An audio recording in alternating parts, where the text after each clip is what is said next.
am incredibly honored to be here, and I'm even more surprised to see so many people here. I figured everybody would be over at study hall. Yeah, some of the parents have no idea what I'm talking about, but that's all right. Seriously, it's an honor to be here. I really appreciate the opportunity to speak with you. Come see everything that's going on at UC Santa Barbara, the technology management program in action, and speak to a lot of the entrepreneurs, people from the community who are interested in helping the program. It's really inspirational to see all this activity going on at this great institution. I'm an incredibly fortunate individual. Let me just get a show of hands real quick here in the audience. How many people actually saw the Apprentice that I was on? Oh, okay, lots of people saw it. And who were you cheering for? I saw a hand back there. Who were you cheering for? Not me. Who were you really cheering for? Were you cheering for Jen? How about Raj? Like the bow ties? Yeah, we got some yes on the bow ties. I don't know if you know it or not, but he's actually running for Congress in Pennsylvania. Got the Republican nod and is running for Congress. So lots of crazy things can happen when you win a reality show. One of the, I guess, most interesting aspects of this was the aftermath for me of going through the amazing media swirl that occurred and being asked over and over again, Kelly, do you think your military background helped you win the show? Now, does anybody out there have any family in the military or served in the military? Could I see some hands out there? Okay, a lot of them. Fantastic. Thank you to you and or your family members and friends who are serving. I felt really strongly, my background, West Point undergrad, 3 years active duty, airborne ranger, military intelligence officer. 3 of my 4 younger brothers have served active duty. And a lot of what I learned in the military was directly applicable to what's going on in business from my standpoint, and looking at those leadership skills that I got taught in the military and also in team sports and from my parents and the different life experiences I've had. But I chose to look at those military principles that were really ingrained and see how they applied to business. And what I wanted to do with this book I wrote called Take Command was, one, really let corporations out there know that there are a phenomenal number of leaders out there that are ex-military. It's a great leadership talent pool to go pull from. The second thing that I wanted to do was really help those people getting out of the military, and there's 190,000 of them a year, understand, there's a lot of trepidation. You, as you're going out to your new career, those individuals, as they're going out to a new career, are scared. There's a little nervousness, and I wanted to give them some reassurances that what they'd learned in the military would serve them well. And finally, and most importantly, and a lot of what we're going to talk about today, is every single one of you can learn to develop and continue to develop your leadership capabilities. It's not exclusive to the military. These leadership principles that I want to talk about really are things that you can personally work on to make yourself better. And a lot of them, we'll talk about a few of them here today. We'll have some questions at the end, and I hope you guys come up with some good stuff that you want to know from me. And I'll kind of get it out of the way right now. There's a couple questions that I always get. One question is, what's up with his hair? And I never answer that question. The second question is, what's he really like? And I'll talk through that a little bit, and I'm talking about Donald Trump, obviously, as I talk through these leadership principles, because I spent 14 months working in the Trump organization with him after winning the show, and got to see him in action and got to see how his organization works. Now, when I started the process of writing this book, I said, okay, Kelly, you've hit some singles, stretched a couple into doubles from a business standpoint. Why is the general American public going to say, okay, Kelly's an expert on these things, we should listen to him? And I did win The Apprentice, which gave me a significant amount of exposure. But I wanted to go out there and find business icons, people who clearly hit the grand slam home run in business as entrepreneurs, and also happen to have a military background, to see if they thought and felt that these 10 leadership principles that I'm putting forth are really what helped catapult them and create great companies and were good leadership principles for them as they went forward. So I went out, and another great thing that I got to do with this, and networking is critical. All you students here, as you look at your fellow classmates, in the future they're going to be your colleagues, so you really need to think about that as you're networking. I wanted to network with these individuals, so there's some people that you might recognize on this list. The first one I interviewed was Ross Perot. And I got to tell you, it was pretty funny, because all these people I reached out to, more than half of them got back to me personally. So for about 3 months before I forgot to do the 14-day save on my cell phone, I had a message that was, Kelly, this is Ross Perot. Call me back at my... And you know what his voice is like, but it's really funny. You know, if you're out with your friends late and you want to kind of show off that Ross Perot called you. Phenomenal individual, the epitome of perseverance and the stuff that he's done, and I'll talk a little bit more about him later. Jim Kinsey, the founding CEO of AOL. And he also served 3 tours as an airborne ranger in combat, 2 in Vietnam. And also a remarkable individual, and is currently spending most of his time in philanthropy, giving his money back, doing some really great things.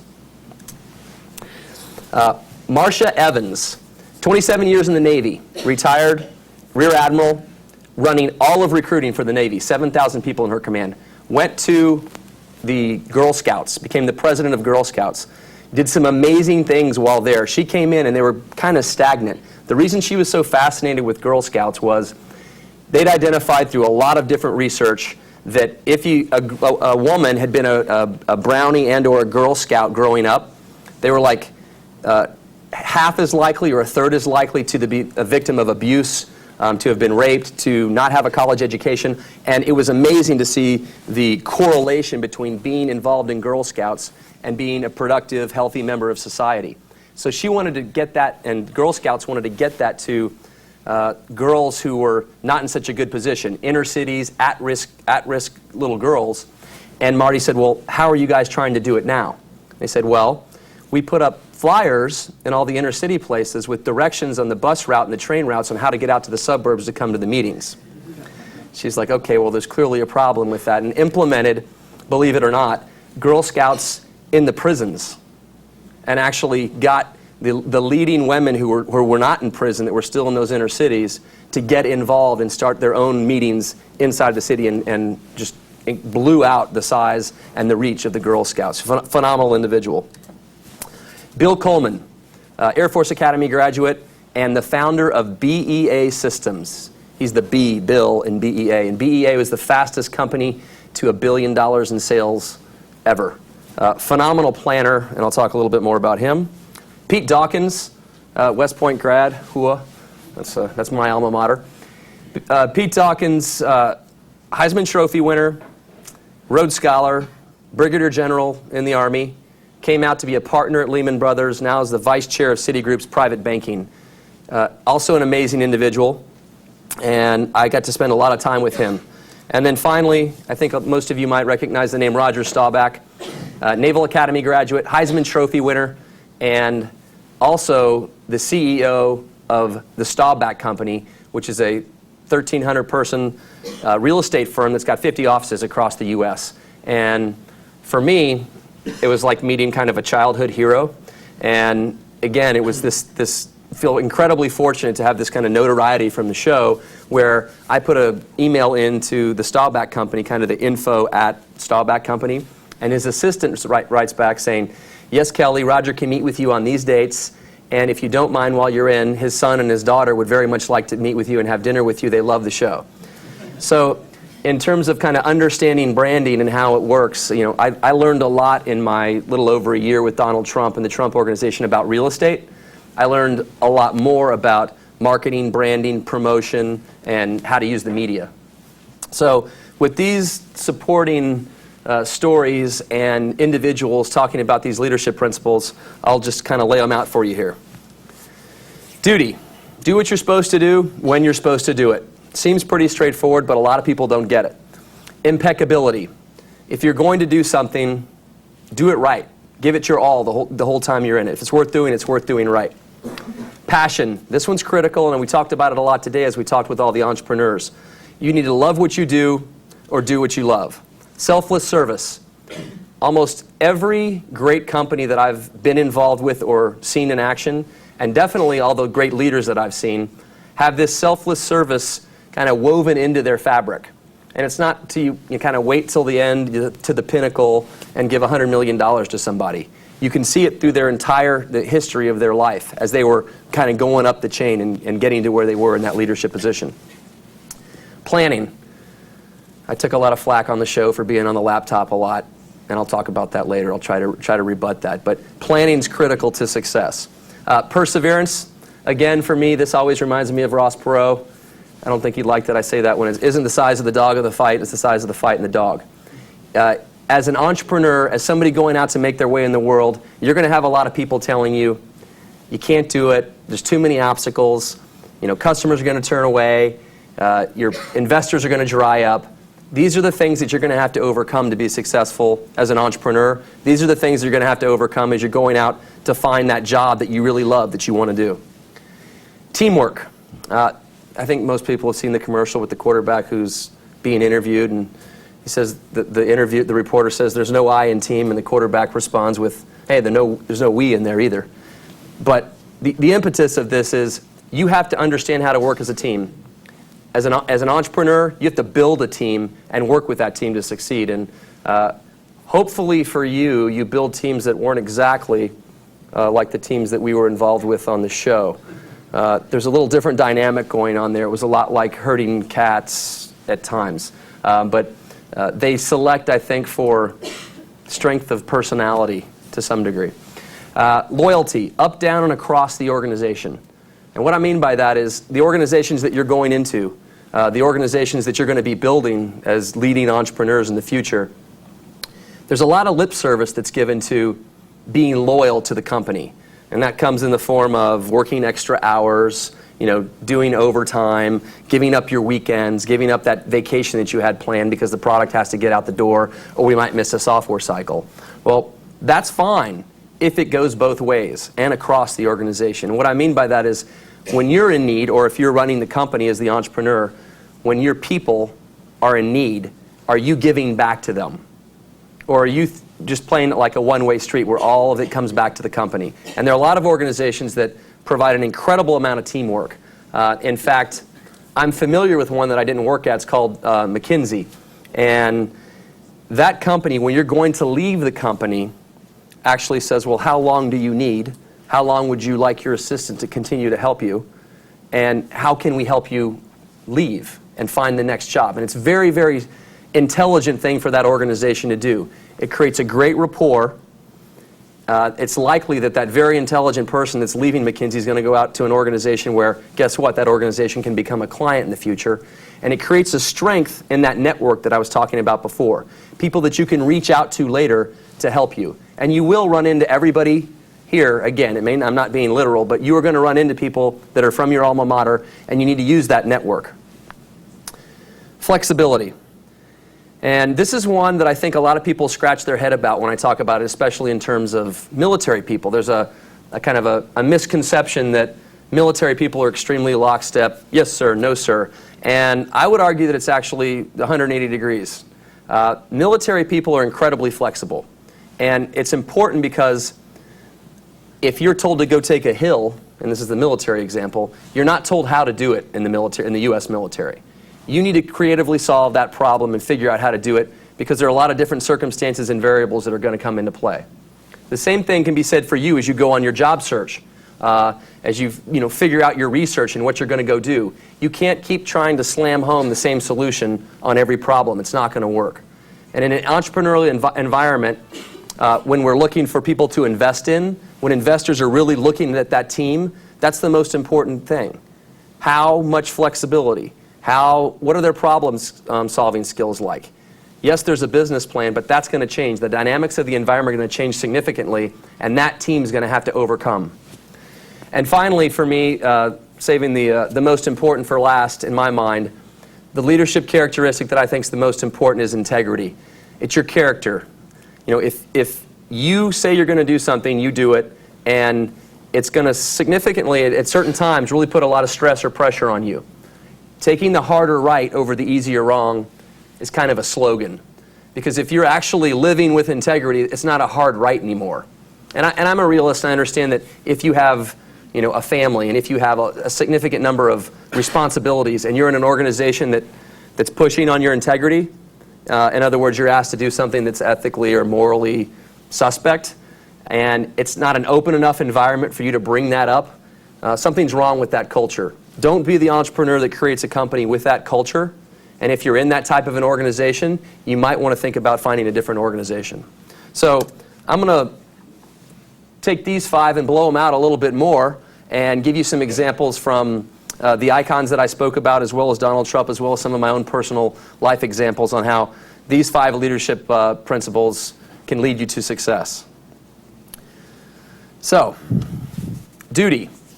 Do what you're supposed to do when you're supposed to do it. Again, it sounds pretty simple, but about, I'd say 95% of the population doesn't actually do that. It's important for you as you're building who you are, building your brand, that you really execute on this. And if you can do it, you're really going to be ahead. And it's going to happen to people. It happened to me. When you're in a position that you feel is kind of a dead-end slot, you're not super passionate about it, but you're at an organization, let's say, I was at Deloitte Consulting, and I was a senior consultant. It was after one of the startups that I'd been involved with had blown up. And I'm talking $80,000 in credit card debt. The credit card stops working at the grocery. I have to go get a job.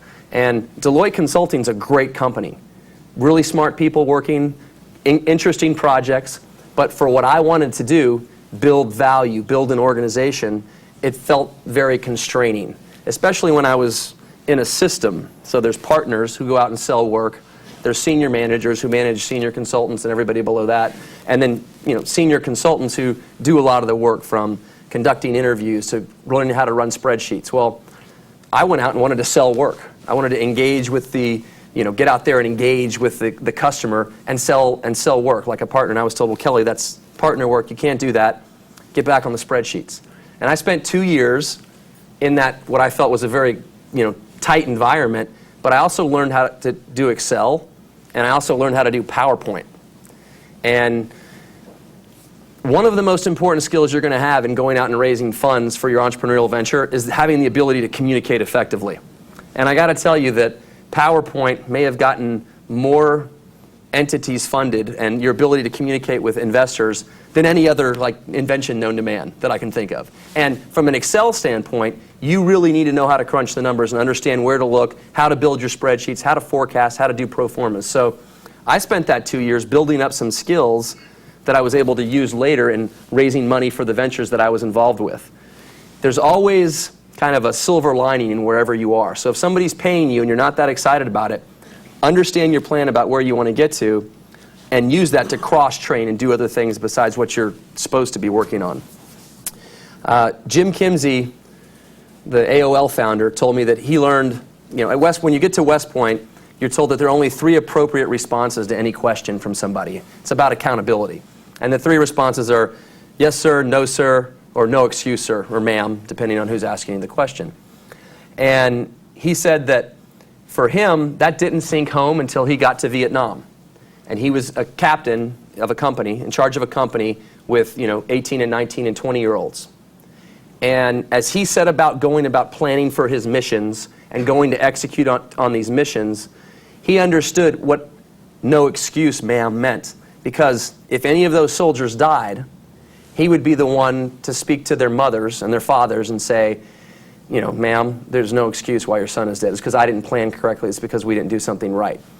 That is absolutely parallel to you as an entrepreneur or you as a CEO of a large company for why you had to lay off 1,000 people. Oh, we didn't think ahead. We weren't flexible enough. Oh, we didn't plan for the competitive response to what we were doing. It's not acceptable. So if you do the right amount of planning and go about your business so that you never have to say, no excuse, ma'am, or no excuse, sir, it's going to enable you to be significantly more successful and force you to think about all the actions that you're taking. A 27-year-old NFL rookie, Roger Staubach, won the Heisman Trophy at the Naval Academy. And I've got 2 Heisman Trophy winners on here, like Roger Staubach and Pete Dawkins. It's most of the time, if any of you watch any football, the academies don't typically have Heisman Trophy winners. Phenomenal event. As a junior, he won it for a quarterback at the Naval Academy. He was recruited and drafted in the NFL. And he said, no, I made a commitment. I'm going to finish my senior year at the Naval Academy, and then I've got 4-year commitment to serve in Vietnam. So he went and did that. And during his last tour of duty in Vietnam, during his pass session, his break, he came back to, I think it's Thousand Oaks, where Dallas Cowboys have their training camp. And he actually got in there, played, said, yes, this is something that I want to do. Came to the NFL as a 27-year-old rookie and eventually led the Dallas Cowboys to 2 Super Bowl championships. That man epitomizes, and after meeting him, he epitomizes like walking the talk. He's all about integrity. He's all about these leadership principles. And all the people that I meet in this company of 1,300, and I've met probably 5 or 10 in different speaking engagements, have reinforced that. He believes in that loyalty downward and the integrity. And it's pretty amazing to watch and how successful he's been in a very competitive industry. Impeccability. This one's significant on a number of levels. If you're going to do something, do it right. And I'm, again, a realist and understand that you have to prioritize. But when you prioritize for things, understand that whatever you're delivering, whether it's with your team here on a project for school, whether it's with your team that you build for your entrepreneurial venture or in your company later, how you deliver tells everybody about you and your brand. So if you start slacking off, if you get lazy, whatever it is, that's going to come through and people are going to begin to expect that from you. Conversely, if you deliver impeccably, the best you can possibly deliver every time you come forward, other people are going to see that too, and you're actually going to raise the level of their game.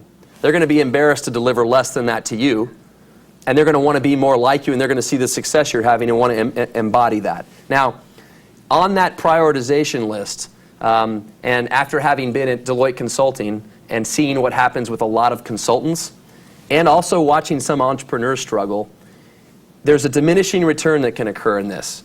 You are never going to have 100% information in order to make your decision about what you want to do with your business, the product, whatever it is. And the best entrepreneurs, the best CEOs of their organization, take in a good amount of information and then are able to make a decision based on that and follow through with it. So that's the caveat. Don't let it bog you down trying to be so perfect. Understand how to prioritize. Trump branding. Okay, people, throw out some names of products you've seen the name Trump on. Real quick. Buildings. Golf courses. Water. Watches. Ties. Casinos. Suits. Board games. Toys. I mean, the guy is a real estate developer in New York City. How come he gets to put his name on everything? It's about, from his standpoint, a brand that's about quality.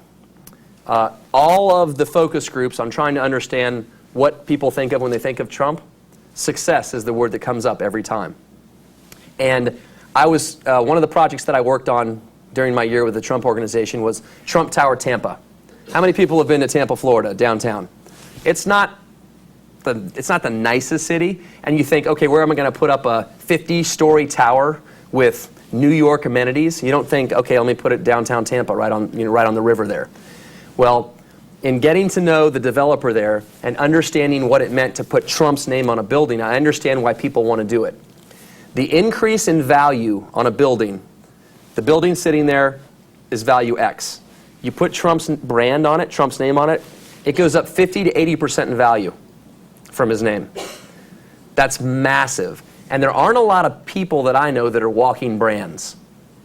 Oprah a little bit, but not quite the same way. Michael Jordan, maybe. Nope, it's hard to find somebody to do it. And the way he did that was quality control. Any deal that he goes into, he ensures that his team watches to a T the quality level. Do you do that for your personal brand? Do you do that in your business, in your personal relationships? If you can take the time to think about being impeccable in what you're delivering, you're going to find that success will follow. All right, this is a big one. Your attitude is absolutely contagious. You've met people, you can tell when somebody's depressed or down or not that excited about something. You can usually see it in their work, and it comes across to you. It comes, if your significant other is upset about something, it comes across. Well, if you're really fired up and excited about something, people are going to see that. The other team members that you recruited to your team, the investors that are going to put money in, your potential clients that you're trying to sell a service or a product to are like, wow, this person's fired up. They're going to deliver on what they're saying they're going to do. Now, are you really passionate about what you're doing right now? Let me see hands. Who's passionate about what they're doing? Come on, other than listening to me. No? Yes? Okay. Who wants to be doing something else? Anybody? Everybody? No? There's no dream? Okay. Well, you have to define what happiness is for you, what success is for you. If you want to be a football coach, you go be a football coach, be the best football coach you can be in doing that. You want to be a real estate mogul in New York City and do it, you need to go do that. Follow your passion. Find something where you can marry your passion to taking care of your responsibilities, and you're going to be a lot more successful. That work passionately, even what appears to be a dead-end spot, goes back to what I was saying about being at Deloitte. Give it your all, go at it, get as much as you can out of it, even if you know you're planning to go do something else. While I was in the first couple of months of working at the Trump organization, I'm sitting at my desk and the phone rings and it's, Trump's office. Kind of sit up straight, pick up the phone. Its assistant says, "Hey, Donald is going downstairs. There's a 5th grade class that's been inviting Donald up to upstate New York to come up there and visit their classroom. They've redesigned a lot of their curriculum to kind of model what happens on The Apprentice. They're really getting a lot of value out of it, except for the cat fighting. And they said, well, you're going to come down here to New York City on a field trip, and he'll take some time out to meet with you, but he can't come up to meet you." They did. They came down. Donald's going downstairs. He wants you to come with him and talk to these 5th graders. We go downstairs, and everywhere we go, there's like thousands of cameras. Out of nowhere. We get off the elevator, suddenly 40 cameras doing flashes. His bodyguards are pushing people out of the way. We get over, there's probably 30 or 40 kids, 10 or 12, chaperone adults sitting around, and they start asking questions. And I think that these kids were coached on the questions a little bit. I mean, there were some, 2- and 3-part questions, pretty sophisticated for 5th graders, I thought. I was playing kickball and pulling pigtails in 5th grade, and they were. Anyway, so one kid raises his hand and says, "Mr. Trump, what would you do if you didn't have to work?" And it's kind of funny because he actually doesn't have to work. And Donald immediately said, "Well, when I was your age, there were 2 things that I wanted to do. I saw my father, building skyscrapers in New York City, and I loved watching that process where you build something that you can actually see. And I wanted to be a professional baseball player." And I actually laughed out loud right when he said that. Not so he could hear me. No one's heard this story or seen this. About 3 weeks before that, George had relayed to me this great story about Donald going to a New York Yankees game. And as the celebrated Donald Trump, he gets to throw out the first pitch. So Donald goes down the field. He's always dressed to the nines, looks fantastic. Derek Jeter meets him over by the dugout and says, the place is going crazy and screaming. Donald, Derek Jeter hands him the ball and walks him right up to about 6 or 7 feet right in front of the pitcher's mound. And Donald's looking at Jeter, looking at the ball, indignant, walks back up and gets up on the rubber, on the mound. And so Jeter's out of the way now, and everybody's kind of quiet watching Donald, and he gets, kicks back a little bit, does his little bit of his wind-up, gets the knee up pretty high, follows through, delivers, looks great, bounces twice on the way to the plate. And as you can imagine, that was the massive roar from the crowd of people just cracking up. And then in unison, the crowd screams, "You're fired!" And as he always does, he took it very well, right on the chin, and totally understood it. But it goes back to that passion. He literally sleeps 4 hours a night, doesn't drink, doesn't smoke, doesn't gamble. I guess he has one vice. Anyway. He literally, eats, drinks, and sleeps building and development. He loves doing the deal. And if you can say that about whatever it is that you're involved with, if you're excited to get up and go do it in the morning, it's likely you found your calling. And hopefully you can figure out a way to make that, get you what you want out of life. Selfless service. Like I said before, this is something that I've seen literally in every person that I admire, that I've seen as a leader that's really effective at what they're doing. There is a giving back attitude about them, and they embody that in their organizations. Think about where you are right now. It's unlikely, and I want to see the hands of those people who got there by themselves, who didn't have that break, who didn't have that mentor, somebody who said, "You know what, I'm going to help you out with what you're doing." And if you can be that for somebody else, it'll come back to you 10 times over. Jim Kinsey told me a story about when he decided to give back. Founding CEO of AOL, he ended up starting an organization called the Kinsey Foundation in Washington, D.C. And the purpose of the Kinsey Foundation in Washington, D.C. is to increase the education capabilities of the city. It had one of the worst, if not the worst, educational programs in the United States. Worst one every time. And he thought that was horrible that the nation's capital was that way.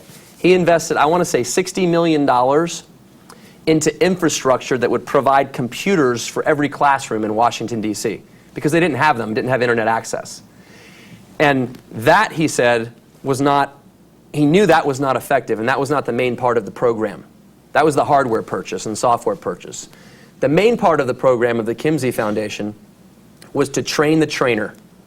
And that was all of these teachers, if they didn't understand how to teach kids with computers and get the kids to know how to use the computers, they were completely useless. And that's been his effort for the past 5 to 7 years in making that happen. And there's been a demonstrable change in the educational grading of Washington, D.C. on a basis because of that. It's a phenomenal program. And he's, as a captain in Vietnam, started an orphanage for the kids that were being made orphans in Vietnam and supported it for over 30 years. Just a phenomenal individual. But he said there's this thing called the promise, and it happens to you at some point in time in your life. So, you know, I promise whoever it is that you think about as a greater being, I promise if I pass this test, I'll study more. Oh, I promise if, we just make it through this bankruptcy, I'll be a better citizen. I promise if my girlfriend's not pregnant, I won't. Whatever that, you've been making these promises, right? You've been making these promises for a long time. Well, it hit him that, why are you waiting? The time is now to start giving back.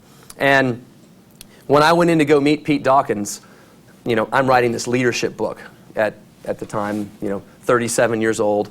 I'm going to write this great leadership book that's going to help a bunch of people increase their leadership capabilities. And I've fortunate enough to be able to get a meeting with Pete Dawkins at the top of the bank building there, and made it through all the levels of security and walk in, and he's got pictures of presidents and vice presidents and just incredible office space. He's this tall man who was a brigadier general and a Rhodes Scholar and Heisman Trophy and you name it.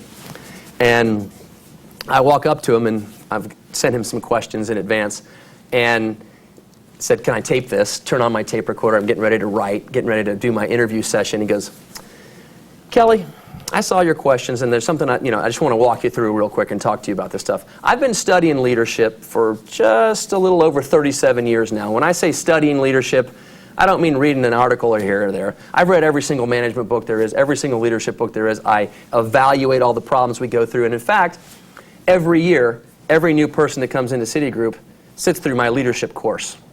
It's like a 3-hour-long leadership course. Come over here, let me walk you through it real quick. So he brings up this, PowerPoint presentation, and the first thing he's got on there is, leadership, the ability to motivate others to action. That's it, Kelly. That's what I think leadership is. You can talk to me about all these other principles. You can talk about other intervening factors, whatever they may be. That's what leadership is. And then he proceeded for an hour to tell me about the different pillars in his leadership theory and how it all works together. And he got through, and I said, Pete, why don't you write the book? And he didn't think that was funny either. But he told me the story of when he first met Donald Trump. He said, what do you think of your boss? And I said, well, he's been great to me so far. And he said, well, I want to tell you how good he was to me, and this is about selfless service. When I first got out of the Army as a brigadier general, I went to Lehman Brothers in New York City. And it was at the same time that Lehman Brothers had committed to raise the money for the Vietnam Veterans War Memorial and support the parade in New York City. And they said, Pete Dawkins, you just came out of the Army as a brigadier general. Would you lead the fundraising effort? And Pete said, sure. And then went back to his group at Lehman and said, we've got to raise some money. Unfortunately, I don't know anybody in New York. I've never worked in New York. I don't have any chits to call in. What should we do? And the team came up with the idea to approach Donald because one of the members of his team had given a multimedia presentation to Donald in Donald's multimedia room. Multimedia at the time was like 35 millimeter slide projector and a tape recorder with music, and it was a while ago. And he said, well, let's put this together. So they put together a slideshow, with Vietnam vets, Sunsets and the Long and Winding Road song on there, and got a meeting with Donald. And Pete called and made that happen. They went in, walked into Donald's office and said, "I'm Pete Dawkins." Donald didn't know him from anybody and said, "I'm Donald Trump. What can I do for you?" Because I want to show you a presentation in your media room. Donald's a little taken aback that he knows he has a media room and he already has the stuff set up. They go down and he says, "Donald, I would like for you to donate $1 million to the Vietnam Veterans War Memorial that we're putting in New York. Start the show." They start the show. Donald's watching the show. It goes on, very, very heartfelt. And Donald sitting there with this is how Pete described it, sitting there with his chin on his hand looking at it. Just 30 seconds of complete quiet after it ends. Looks at him, he says, "You got a deal." Pete's ecstatic. There's a little bit of murmur. He's all excited. And then Donald goes, "But there's one thing." And this is Donald Trump. He said, "I'll give you $1 million commitment to match the $1 million you raise, and we're going to call it the Trump Challenge." So the genius of that, if you think about it, Donald's committed to give $1 million, put his name on it for the marketing, not that he ever likes to put his name on anything, and has helped what he thinks and feels to be a worthy cause. Pete was able with that they far surpassed the amount that they wanted to raise, and that parade is frequently cited as kind of a turning point in how the American public looked at Vietnam vets. And it was the big ticker tape parade. There's a huge memorial, and that was his story to me about his first meeting with Donald Trump. And planning. Now, on the show, I got a little flack for being on the laptop a lot. And I'll tell you just a little bit about planning, and then I'll try to rebut all those comments about me, being a little bit anal or whatever, planning a lot. For me, it's pretty simple. In the military, we called it heuristic planning. You know what your ultimate objective is, and you got to figure out how to get there, so you work backwards from that. What's your ultimate objective? What are your intermediate milestones that have to be completed? And for each of those milestones, what are the tasks that have to be done? Right? And then once you have that plan laid out, monitor, measure, and adjust based on the information you're getting. That plan that you put together, whether it's for your business, whether it's for your career, whatever it is, you have to constantly be using it. One of the things that drove us crazy at Deloitte Consulting is you'd go through the strategy, 8-week intensive gathering of information and great strategic planning. You put it there and the client would stick it in a corner and it would get dust on it. Nobody would ever execute on it. One of the reasons I didn't like being a consultant. I wanted to go do. So coming into the show, I don't know how many people watched the first episode, but it was men against women, and they switched Bradford and Pamela. Pamela came over to our team to lead the task, and Bradford went over to the women's team. And to say we were running around the men's team with Pamela at the lead, we're running around with chickens with our head cut off was like, it is an understatement. We didn't look very coordinated. There was no planning. It was kind of running around like crazy. Their team didn't look that coordinated either, but at the end of the show, they always do this hype and build up of who's going to win, whatever. And we were supposed to design a toy for 5 to 7-year-old boys. So their toy was this bright, shiny, blue and metallic remote-controlled truck that had a whole bunch of things that could go on and off it, showed it going through everything. You could see all that, and then they'd switch to our toy, and it looked like a jumbled up little pieces of brown material in a little pile. So you kind of got a hint of what was going to happen on who was going to win the task. But we lost the task. We had a guy get fired, got back to the suite, and this is what wasn't on the show. I said, we're going to have an AAR. And a lot of people know what an AAR is, but some people don't. In the military, it's an after-action review, where you go through the good things and the bad things that happen so you can learn from it and do something better next time. And there was some pushback because people didn't want to get blamed for stuff. Finally got everybody together, did an AAR, and I said, that's not all we're going to do. So that we avoid running around like crazy next time, we're going to create what's called a standard operating procedure, an SOP. And what I need from each of you is the 5 things that the leader needs to do every time. I'll compile all those things. We're going to have a 20-point checklist that we're going to adjust after every task in case it doesn't work.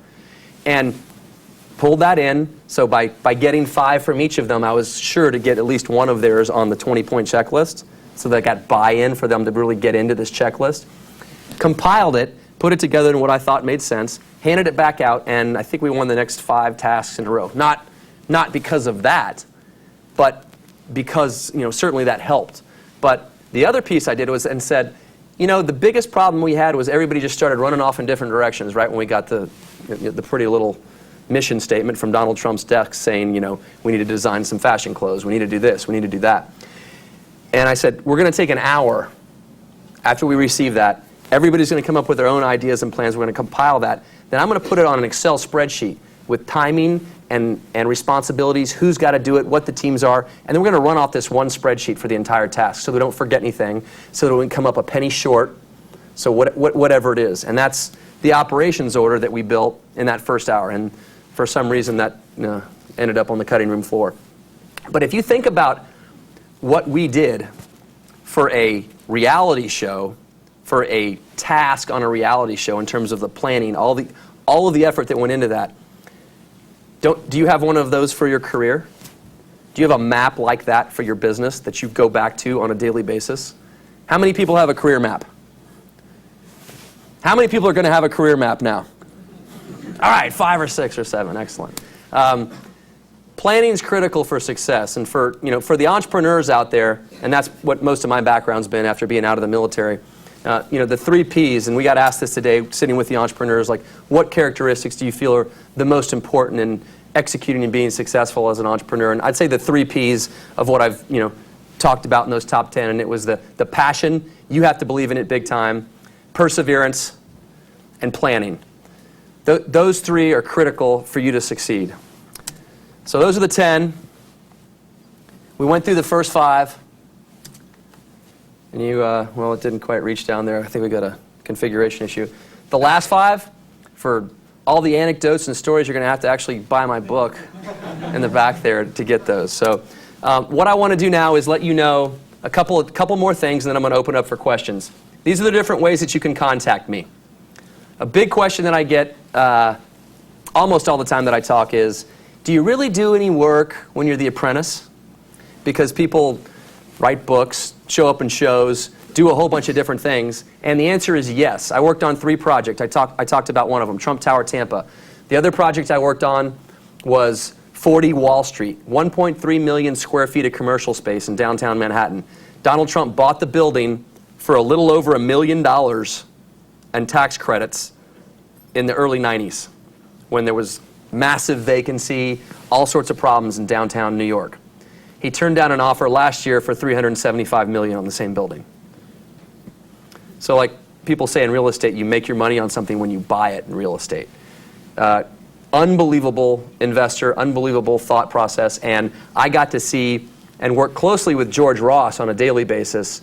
That was one of his projects, managing that project from commercial brokers to negotiating leases, A-grade leases with tenants like Amex for 200,000 square feet of space. Stuff that I had no visibility into before because I was not a real estate expert. Always keep your mind open and learn as much as you can. And then I heard somebody say water earlier. I went into the Trump organization as kind of the least experienced person in real estate. So I felt I need to pick out something that's mine, so that at the course of 1 year I can point to it and still not be the least experienced person, but say I moved the needle on something, and that was the Trump Ice brand. So the bottled water, I added like three manufacturers and 4 or 5 distributors. Interesting, but a very competitive space. So yes, we do a lot of work as Apprentice in the Trump organization. I did, at least. And was also very fortunate to be able to do a whole bunch of other things, like get the book written, host a show on the military channel called GI Factory, and do what I'm doing now with my partner who's right here in the front row, Luis Villalobos, called Angel Venture Partners. I'm an entrepreneur at heart. Donald's a phenomenal entrepreneur, and I wanted to leave that organization and go help other entrepreneurs. So we're raising a $40 million venture capital fund to co-invest alongside the largest angel groups in the country into early stage ventures to really help entrepreneurs. Personally, as an operator, I could get involved with maybe 1 or 2 companies, and that's spreading myself thin into 2 companies. But as an investor and as a VC, I'll be able to help over the next 3 to 5 years, 30 to 40 companies. So that's kind of what I'm doing now. I would love to answer your questions. Thank you very much.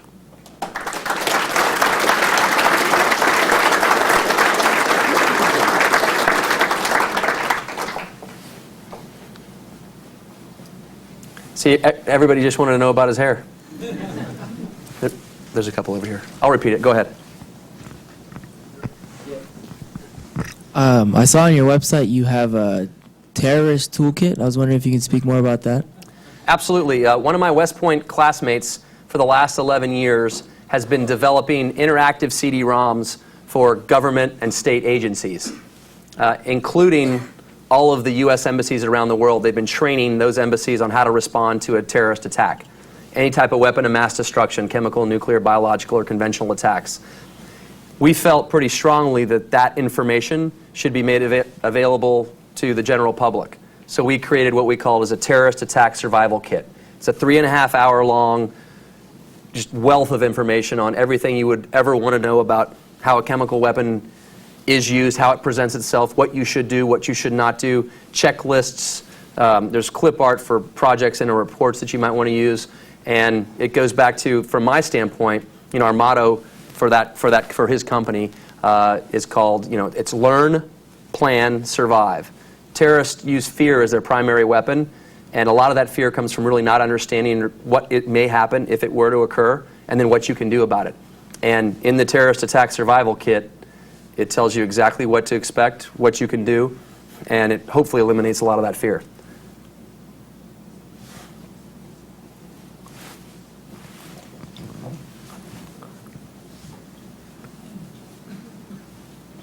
Really a great talk, and also just an incredible start you've had in your career. The question is, what's your personal long-term vision? The question is, what's my personal long-term vision? I want to help 40 companies over the next 5 to 10 years become contributing members of society, creating wealth for the owners, for the employees of the company, for the clients and or customers, depending on service or product, and for the communities that they're in. So for me, the startup is really the lifeblood of this country. It's been what's made this country great, and I think it's what's going to continue to be the engine for growth. And the more we can help that, the more we can facilitate that through a lot of the stuff that's happening in the UC system, specifically here at UC Santa Barbara with the technology management program, with the angel groups that are becoming much more formalized and being able to deploy a lot more capital, and then with venture capital firms like what we're doing with angel venture partners to really look at those seed stage companies where that capital is so critical to their success.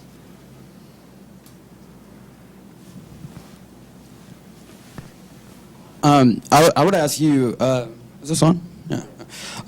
What's the biggest failure, blunder, mistake that you've experienced yourself and that you were able to learn from, and how did it develop you as the business leader that you are now? That's a question we've gone over a couple times today, is what's a big blunder or failure on my part that was a great learning experience. And I got to tell you, there are so many learning experiences out there. One of the things that I did when I was raising money for ImageTel, which is the startup that didn't go so well, was I took money from friends and family. And that's a common place you go to as an entrepreneur to get money. It does a lot of different things. It's usually pretty easy to get. You know all the people you're getting it from. It's kind of hard to keep or hold on to, because it creates a lot of dynamics for a lot of people. For me, it created the dynamic of I felt like I could not fail.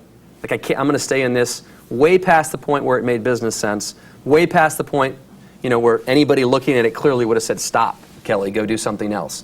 Shut the company down, sell the assets, do whatever you have to do." And it kind of blurred my vision to what real good business sense would have dictated that I do, because of those personal relationships. So for you entrepreneurs out there, go get all the family money, friends and family money that you can, because you have access to it. And be careful about taking friends and family money, because there's additional things that occur with that you may not want to disrupt from a relationship standpoint down the road if you're not successful. Excellent talk. I really admire your ability to speak in front of this crowd. Sorry. Also an excellent list. One of the things I was hoping you'd get to was the item of integrity.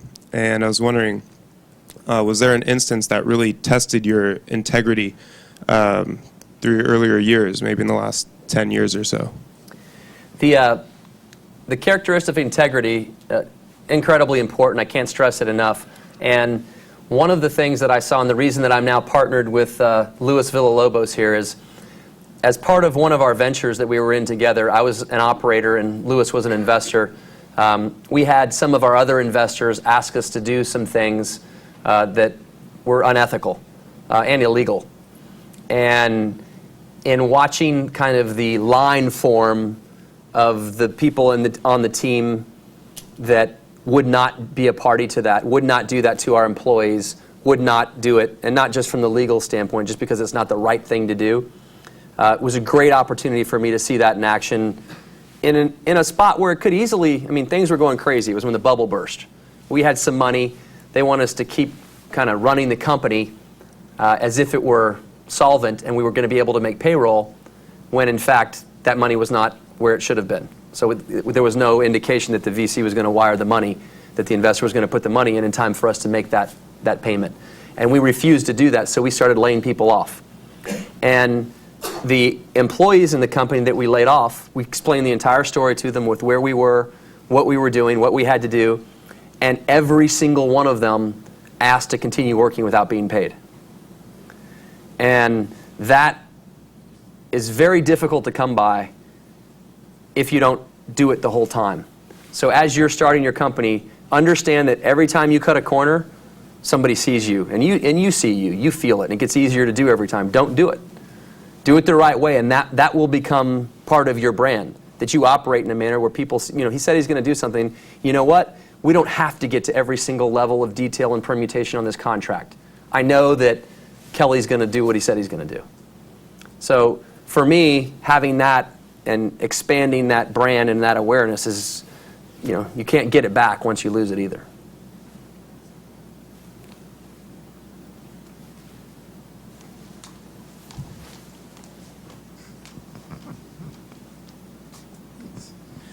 As a JMO coming out of the military, how did you first go about marketing yourself and using those skill sets to get a job? How did I first market myself as a JMO coming out of the military? Well, I went to grad school immediately. I mean, I was at West Point, so that's kind of like prison. Not really like prison, but it's very, very cloistered. And wanted to go to grad school to develop additional skills. And at the time, thought that I wanted to go be, a corporate attorney, a la Pretty Woman or whatever. And one thing I want to say to all you people who are trying to figure out what your careers are going to be, you don't have to know right now. It's okay to not know. You can be flexible and understand. One of the things I wanted to do was keep doing things that kept as many options open as possible. Some would say that's kind of avoiding going at one thing full speed, jack of all trades, master of none. It's happened to be working out pretty good for me. But don't stress too much about having to know exactly what you want to do. If you know what you want to do and have married that, ability to make a living with a passion, go for it with all your might. But there are a whole lot of things that you can do. I'm on the board of a company called Military Job Zone that specifically helps. JMO stands for Junior Military Officer, and it helps JMO specifically transition from the military sector into the civilian sector. And specifically what I can tell you to do is you have to learn a new lingo and not say JMO. And I'm just being a little facetious here, but you really do have to learn a new language. You have phenomenal skills that most people, and experiences that most people your age, 99.9% of people your age, haven't been able to do, haven't had the opportunity to do, and haven't been asked to do. You've done that. You need to be able to convey that message. And this is true, half the people in this room have technology expertise where you'll say something to me and I won't understand what you're talking about. But if you want to go transfer that ability and that expertise you have into a different field, you need to understand how to talk in whatever field you're going to. So really learning the language of business if you're going out for your job, and doing the right type of planning and research on whatever it is you're targeting. It's just, for in your parlance, is you create an op board for whatever it is you want to go do, and then you attack it. Is it on? Is it on? Okay. Well, why did you leave military? Why did you pick to leave the military? Why didn't you stay there? The question is, why did I leave the military? I've spoken to a lot of military units since winning the show. That was one of the great things. I have so much respect for the people in the military and what they're doing out there that I've gone around and I do go speak to them and tell them thank you, and tell them stories and talk to them about stuff. And one of the things that I miss significantly is the camaraderie that exists inside the military units. It's very difficult to find. Every now and then you find it in some organizations. We actually had what I felt was something very close to that at E-Teams, that amateur sports portal that I'm talking about, that startup that we worked at. I left the military for a couple of different reasons. I wanted to go on to advanced civil schooling, and I had the opportunity to go to law school and business school at UCLA, and I was in a position where I had done everything in the military. Again, it was kind of a lockstep, big bureaucratic organization, not the normal spot you find an entrepreneur. And it was going to be about 2 years before I would get a company command. And I had selected coming out of West Point to go into military intelligence, looking at that as a challenge mentally, where the soldiers that I would be leading would be 10 years older than I was, versus going infantry, which is considered a combat arms, where you're leading 18 to 20-year-olds. I thought the challenge for me would be more significant. However, as you move up from second lieutenant to first lieutenant to captain, the opportunities to have command positions are significantly smaller in the field that I chose in military intelligence. So I made an error in that early selection of military intelligence over infantry or one of the other combat arms, where I would have the opportunity to command 100, 150 people and $20 or $40 million of equipment at 27 years old. So in seeing that I was going to have a 2 or 3 year lag before I could get to one of those positions where I could do that, and understanding that I had a desire to go do graduate school work and start applying myself in the business world, I fell back on, my commitment level was, Bill Clinton was in administration then, and was doing the drawdown of the forces, and there was an open out. So they said, anybody in these year groups, we have too many of you, if you want to get out, you can. So I looked at, okay, I'd served 3 years per my commitment. I'm doing what I said. And the mission of West Point at the time was to create leaders of character for the nation. They've since shifted back towards create leaders of character for the military, to try to retain more people in the military. And that's some of what you see from what's going on with the war and everything else. But I really felt like I could go out into the civilian world and impact and apply the skills that I'd gotten in the military in a way that helps the country. And it's actually pretty funny, because the dean at West Point, after I won, I went back up there to speak a couple times. He was he was in the social sciences department and a mentor to me when I was at school, and I'd lost touch with him, but I go back up there, and now he's a dean. He's like a 1-star general, and I was like, holy cow. And I go to see him, and my girlfriend's like walking around touching stuff in the dean's office in this big conference room, and I'd never been in there. I felt like I was in the principal's office. I was like, stop that. And we walk up, and he comes out, and he says, Kelly, I just want to tell you, you did so much more for the military out of it winning that show than you could have ever done in it. Okay, thanks. No, but it's an amazing place. Like I said, 3 of my 4 younger brothers have served, and I did a commercial actually with Donald Trump for today's military to help with recruiting, because I think it's a great place to learn all these leadership principles that I've talked about.